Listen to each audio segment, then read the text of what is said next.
Hi everybody, it's Yasmin Voraji from Tiny Time Big Results, obviously, and welcome to the 20-hour work week challenge. Now, apologies for being a few minutes late. My own tiny time. This is what happens. My husband and I are sharing a laptop and he's trying to send an email, so hence I am now down in the kitchen, which isn't my usual space. But anyway, that is not going to stop us because I'm so excited to share this challenge with you. Now, Tiny Time Big Results is all about how you can grow a profitable business working 20 hours a week or less. Now, I know for a lot of people, they think that is seriously pie in the sky. I'm working 40, 50, 60 hours a week at the moment. There's no way I can get it down to 20 hours.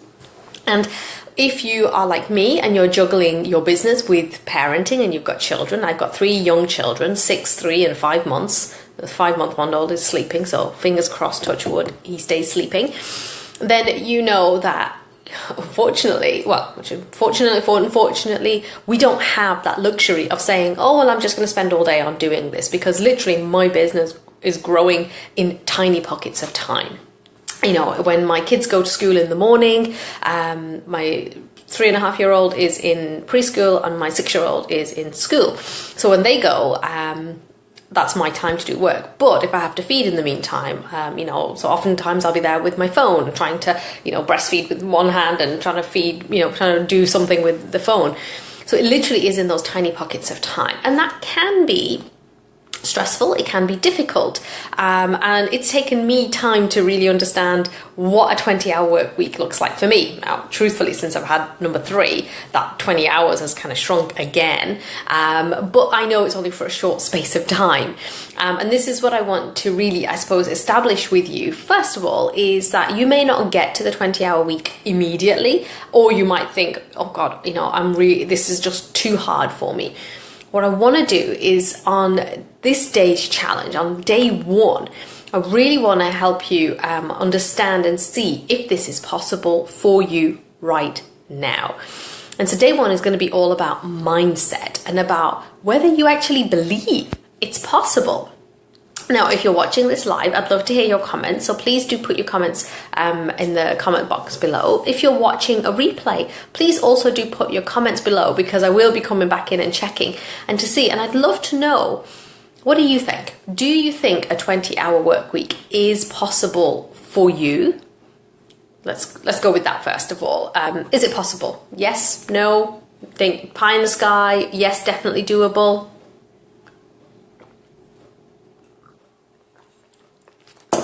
Shy. It's okay. It's okay if you don't want to say just yet. But here's the thing.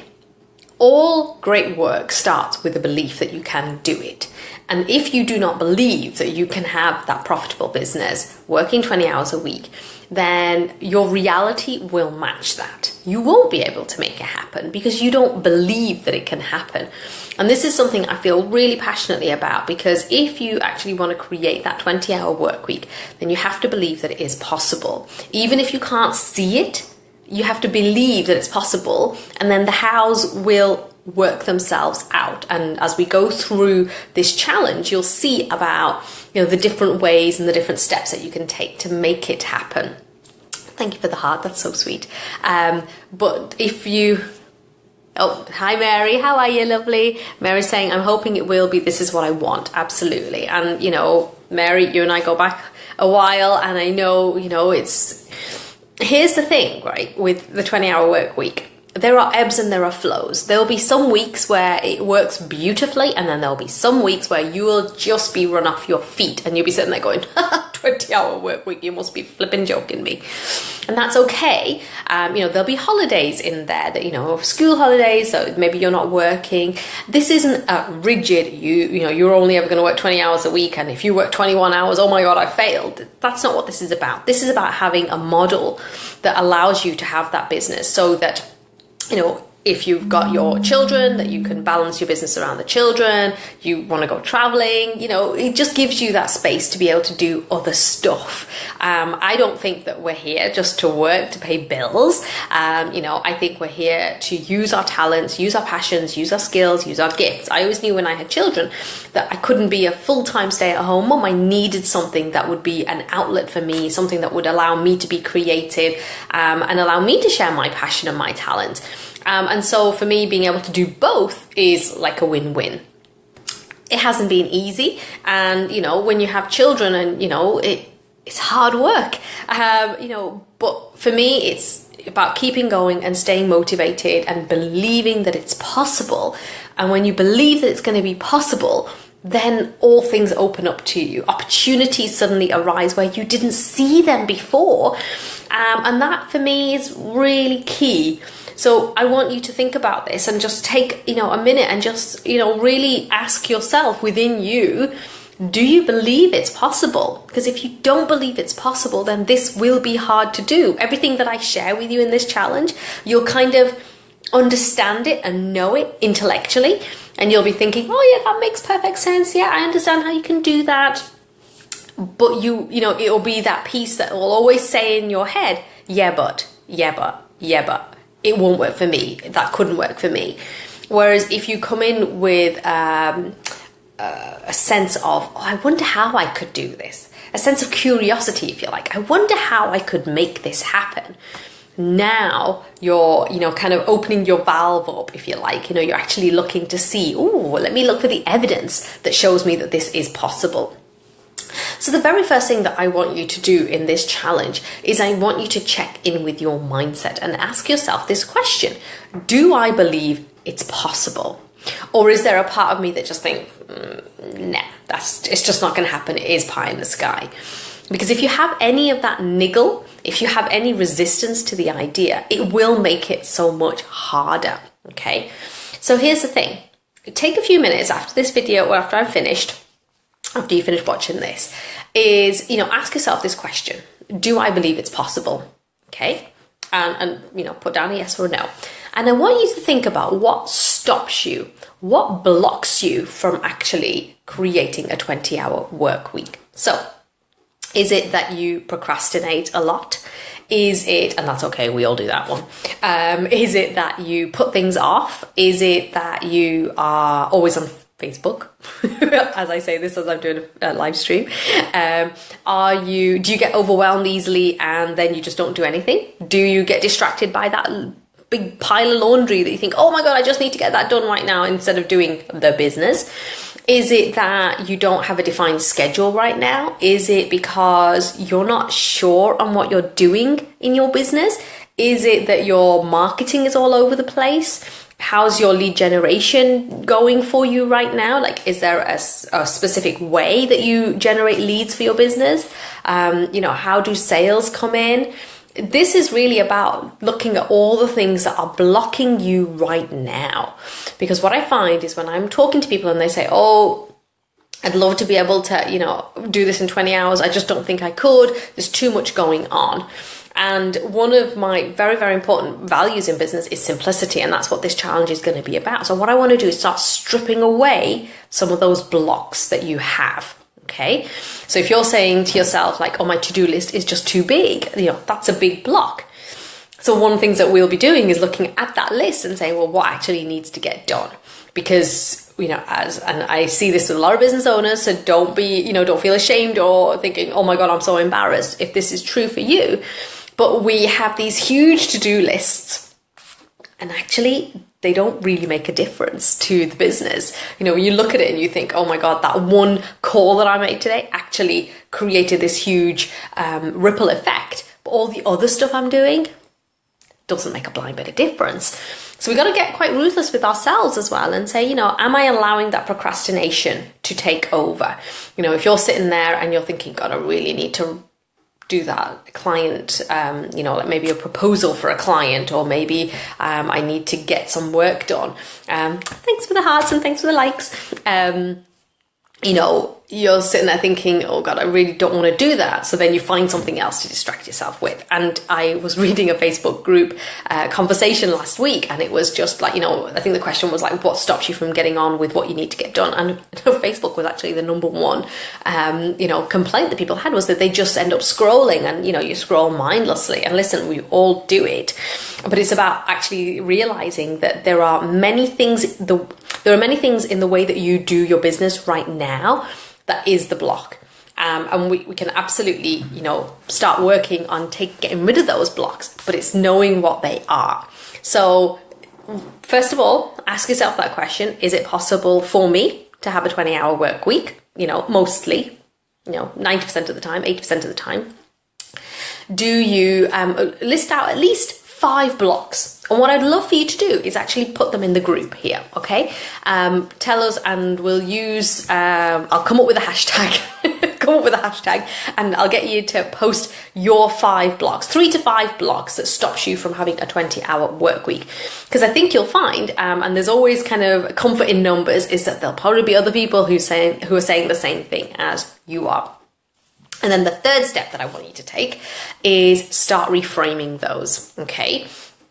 So when you're looking at, procrastination as one of your big blocks, and you say, I do the work that I love, and that immediately starts getting rid of the resistance, because procrastination tends to be because we don't want to do something, and that could be a fear or anything like that. But what we're going to do is we're going to start reframing those blocks and start rewording them so that they are not going to be the blocks anymore. So we use, I have a massive to-do list, and you say, well, actually, I have a tight, specific to-do list.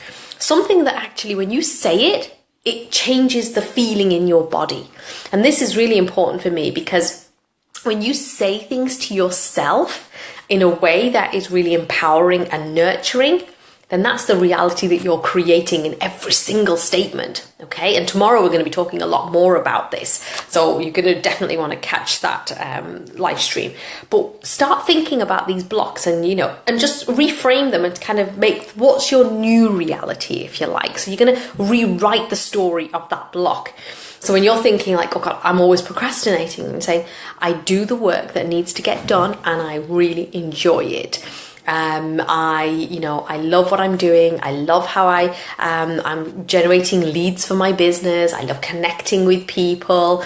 I can't believe I'm so excited to write this client proposal today, because this could lead to really a great business. It could lead to great revenue in my business. Think about some of the other blocks that, like, oh, I don't have a block of time. And say, well, I love the way that I've carved out time in my business to get the work done. Start thinking about how you could rewrite the story. And it doesn't have to be big, long essay or anything like that. It can just be, look at the 3 to 5 blocks that you create, or that you identify, rather. You don't want to be creating blocks. You identify the blocks that are stopping you right now. And what I want you to do is just to rewrite them and say, how would you rewrite that so that it becomes a positive? So it becomes something that actually, moves you towards the goal rather than holding you back. Okay? And that's all I want you to do today. That's it. So first question is, do you think it's possible? Secondly, identify those 3 to 5 blocks. And then thirdly, I want you just to rewrite those blocks in the form of an affirmative statement, if you like, a positive statement, and say, oh, I love what I do. I can't wait to write that client proposal. I can't wait to make that call, because I know making calls is probably a huge block for a lot of people. I can't wait to make that call because I'm going to connect with somebody and see if I can add value to them. Just reframe it and think about how you can rewrite the story, because this is what this week is about. This is about your 20-hour work week, okay? We're working towards making that a reality for you. So this is about rewriting the story of your business, and this is about really looking at how you design your business and making it work for you. Okay, so let me see. Mary has... Number 1 is overwhelm. Number 2, perfection makes me not move forward, and faff with a really inefficient way of working. It's a highly technical term, Mary. Faffing. Let me just Not prioritizing work consistently and getting pulled away with family things and realizing I have stuff that has to get done. Enter mega stress Mary. Brilliant. You know what? The overwhelm is huge. I speak to so many people and this overwhelm is huge. And it really does not need to be. I mean, listen, I get it as well. I sometimes sit down and I'll be thinking, oh God, especially when you've had a bad night's sleep. I think when you've had a bad night's sleep, nothing feels right. But when you've had a bad night's sleep, you know, you feel really, really overwhelmed. Like you just think, oh my God, I've got so much to do. And that's why, you know, and Mary, we're familiar with this. When we do the 90-day sprints in the Momentum Circle, that really helps you to kind of avoid that overwhelm as much as you possibly can. Perfection, yeah, that's a big one as well. Thanks, Mary. Perfection makes you move forward. So if you're thinking that's not perfect, I have to admit, and you know, I put my hand up every time I create a free gift, a case study, an opt-in, you know, a webinar, free training, anything like that. Anytime I create anything, there's always a part of me that thinks that's not good enough. That's not good enough. Scrap it and get rid of it. Scrap it and get rid of it. Because that fear of, oh my God, it's not going to be good enough really does paralyze us. And honestly, it's such a disservice to ourselves, because now I just get to the point where I say, you know what? I like it. It's good. I feel good about it. Get it out into the world. And not prioritizing work consistently and getting pulled away. And we'll definitely be looking at that later on this week as well, about how you can actually balance the two out to make sure that you actually get the work stuff done. Because sometimes I think it's a little bit too easy for us to get pulled into the family stuff. And so we'll talk a little bit more about that, because, you know, that really does kind of raise a few other questions about the fact that we're not Wonder Women and we can't do everything. But we'll talk about that a little bit. Thanks so much for sharing there, Mary. I appreciate that. I can't see any other comments coming up. So what I'm going to do is I'm going to end the live here, the workshop here. Do those three. I'm going to list them down below under the video. And what I would love for you to do is to share. If you think anybody else would benefit from this challenge, please do send them the link to sign up so that they get all the details. And I look forward to seeing you in day 2. So it'll be 11 a.m. GMT as well. And, you know, pop your questions and comments below. I really want to hear from you. I want to make this a really valuable challenge for you, not just something that you're going to do randomly and just kind of go, oh, that's nice to do. I want to really make this doable for you. So I'm going to keep it simple and just get you thinking about how you can make this happen. So I hope you've enjoyed today's workshop. I'll see you for day 2 tomorrow. And in the meantime, pop your questions and comments below, and I will be checking in throughout the day and throughout the week as well. So I look forward to seeing you all soon. Take care. Bye.